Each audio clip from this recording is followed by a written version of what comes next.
L'exode planifié de Gaza, le masque tombe. L'armée israélienne s'apprête à lancer une nouvelle phase avec, pour reprendre le terme utilisé, toute sa force, comme si l'usage disproportionné de la force, justement, jusqu'à présent n'était pas suffisant. Benjamin Netanyahou l'annonce ouvertement. Il s'agit de nettoyer la bande de Gaza, mais derrière ce langage martial, c'est une opération politique d'une toute autre ampleur qui se dessine. Forcer les Gazaouis à l'exil, puis présenter leur départ comme volontaire.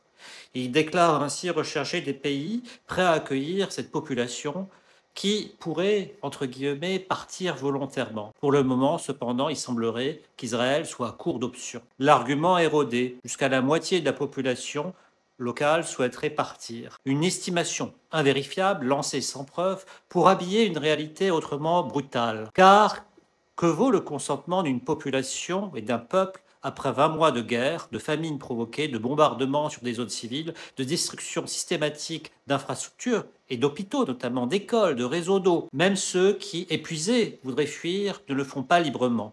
Ils partent s'il s'agirait de partir pour survivre. Et le cynisme du discours israélien est donc total. Faire passer un déplacement forcé pour un acte volontaire. Ce n'est pas la première fois qu'un tel projet est évoqué. Donald Trump lui-même, il y a quelques mois, a évoqué la transformation de Gaza en Riviera une fois les habitants partis. L'exode ici devient un projet d'aménagement du territoire et cette volonté de déshumaniser atteint un point de non-retour. Face à cette logique, les pays arabes ont pris une position claire, refuser tout transfert. Le plan arabe vise à maintenir au contraire la population palestinienne sur place. L'inverse reviendrait à institutionnaliser un deuxième exode avec la complicité des États qui accepteraient d'en être les relais. On n'est plus en 1948, on n'est plus en 1967.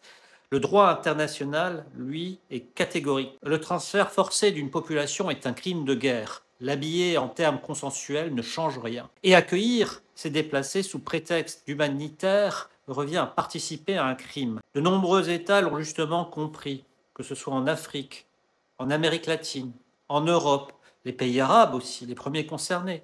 Il y a des gouvernements qui refusent de se faire complices d'une expulsion organisée, d'un crime organisé. Au-delà du droit, c'est même l'éthique qui vacille. Car ce que tente aujourd'hui le gouvernement israélien, c'est une opération de purification territoriale. On fait le vide par la guerre, puis on parle d'un départ souhaité. L'ironie est violente, l'histoire, elle, en garde la trace. Tout pays qui choisirait de prêter main-force à ce plan en accueillant des exilés de Gaza ou en justifiant leur départ s'exposerait à des conséquences juridiques, à un discrédit diplomatique, à l'opprobre moral. Participer à cette opération, c'est s'inscrire dans l'histoire comme complice d'un crime organisé et se placer aussi à terme au banc des nations, comme Israël aujourd'hui,